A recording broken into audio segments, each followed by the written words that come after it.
Halo adik-adik semuanya, selamat datang kembali di channel Mikael Samosir. Nah, pada kesempatan ini kita akan melanjutkan pembelajaran tema 5 ya.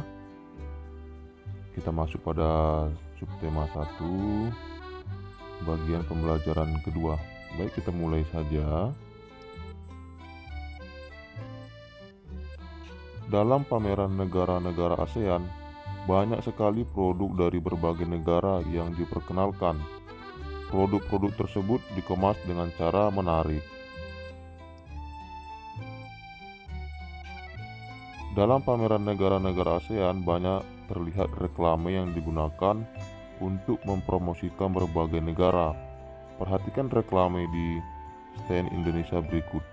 Nah, adik-adik, ini adalah beberapa reklame ya yang dipamerkan pada saat pameran negara-negara ASEAN yang di pembelajaran sebelumnya sudah pernah kita baca teksnya. Dan ini adalah sebuah brosur, dan ini adalah sebuah selebaran. Nah, kita lanjut lagi. Apa yang kamu amati dari reklame di atas? Apakah kamu pernah menemukan reklame yang mirip dengan reklame di atas di sekitarmu? Apa ciri-ciri khusus yang kamu temukan dalam reklame tersebut? Apa tujuan dari masing-masing reklame tersebut? Tuliskan kesimpulanmu tentang reklame. Nah, adik-adik, setelah kita melihat reklame dan selebaran brosur yang dari pengamatan kita diminta untuk menjawab beberapa pertanyaan ya. Nah, di sini kakak sudah coba bantu jawab.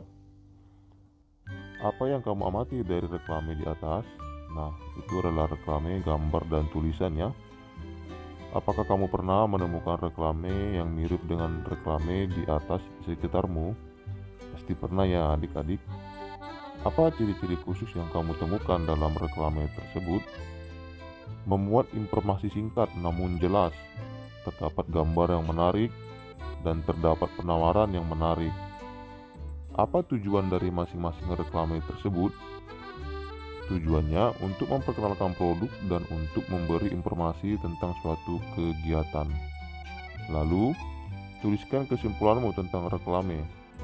Reklame menjadi media informasi yang sangat tepat untuk menyebarluaskan informasi penting seperti memperkenalkan produk atau memberikan informasi tentang suatu kegiatan.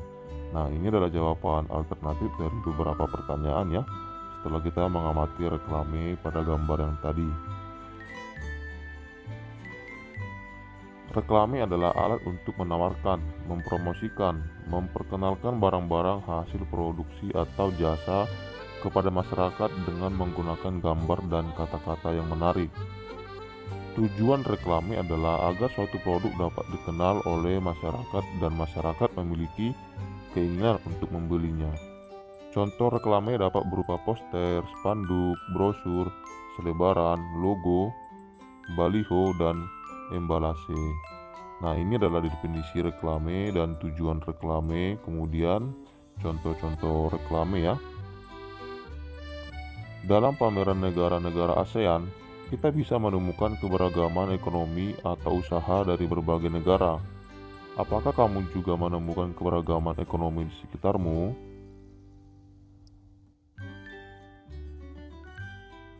Baca kembali teks pengalaman belajar dari negara-negara ASEAN. Nah, adik-adik, kita diminta untuk mengulang kembali teks pada pembelajaran 1 ya.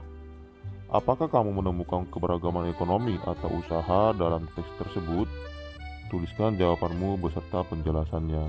Dan di sini ada beberapa pertanyaannya yang dimana kita diminta untuk berdiskusi secara berpasangan. Kemudian, bagaimana pendapatmu tentang keberagaman usaha yang ada di sekitarmu? Nah, untuk pertanyaan ini, beberapa pertanyaan ini kakak juga sudah buat jawaban alternatifnya. Nah, ini dianya ya. Ini setelah kita amati dari hasil teks pada pembelajaran 1 ya.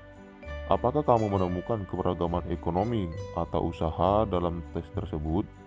Tuliskan jawabanmu beserta penjelasannya. Nah, adik-adik silakan dibaca kembali teks pada pembelajaran 1 ya, mengenai pembelajaran pengalaman pada pameran ASEAN. Ya, saya bisa menemukan berbagai usaha, mulai dari kerajinan, makanan, dan karya seni. Perbedaan-perbedaan usaha tersebut merupakan salah satu contoh keberagaman ekonomi.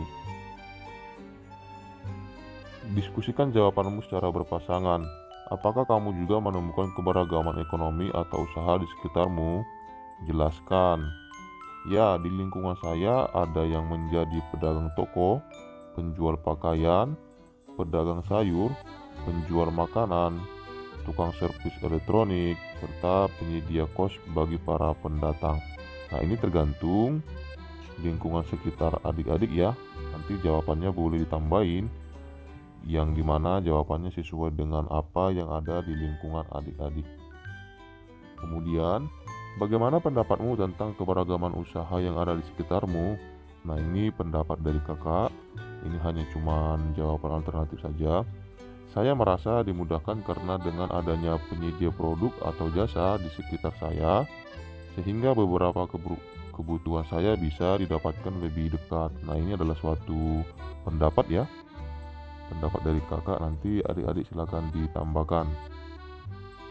Bagaimana keberagaman usaha tersebut dapat membantumu dan masyarakat sekitar dalam kehidupan sehari-hari? Saya dan masyarakat sekitar tidak perlu lagi jauh-jauh mencari kebutuhan suatu produk atau jasa karena telah tersedia di lingkungan kami sendiri. Nah, ini adalah jawaban alternatif kakak ya adik-adik. Ceritakan pengalamanmu ketika memanfaatkan produk atau jasa dari usaha tersebut. Nah, kita diminta untuk menceritakan pengalaman ya. Pengalaman ketika memanfaatkan produk atau jasa dari usaha tersebut. Nah, ini adalah sebuah pengalaman kakak yang dimana kakak coba buat dalam kesempatan ini. Jika ini menjadi sebuah contoh dan pengalaman kita sama, adik-adik boleh menggunakan ini, tapi alangkah baiknya adik-adik membuat sesuai dengan pengalaman adik-adik ya. Nah, ini adalah ceritanya kakak sudah buat. Ini hanya contoh untuk membuat adik-adik lebih kreatif lagi. Nah, demikianlah adik-adik untuk pertemuan kali ini. Jika adik-adik masih bingung, silahkan cantumkan di kolom komentar. Nanti kakak akan coba respon. Terima kasih, sampai jumpa di materi berikutnya.